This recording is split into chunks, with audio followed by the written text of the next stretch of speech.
आप देख सकते हैं सौम्या चौरसिया को इस वक्त। सौम्या जी कुछ कहना चाहती हैं? सौम्या जी कुछ कहना चाहती हैं?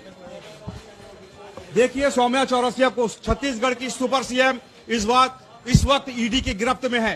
सौम्या चौरसिया बन ठन के खड़ी है। देखिए भ्रष्टाचार की मूर्ति को देखिए। छत्तीसगढ़ की आम जनता का पैसा खाने वाली इस औरत को देखिए। इसका नाम है सौम्या चौरसिया। ईडी की फोन टेपिंग भी कराई थी। पत्रकारों को मौत के घाट उतारने की साजिश रची थी इस महिला ने। मुख्यमंत्री भूपेश बघेल इस महिला का नाम सुनते ही भाग पड़ते थे। जरा गौर से देखिए इस महिला को। इसका नाम है सौम्या चौरसिया, भ्रष्टाचार की मूर्ति। इसके चारों भाई भी ईडी की गिरफ्त में जल्द आने के आसार हैं।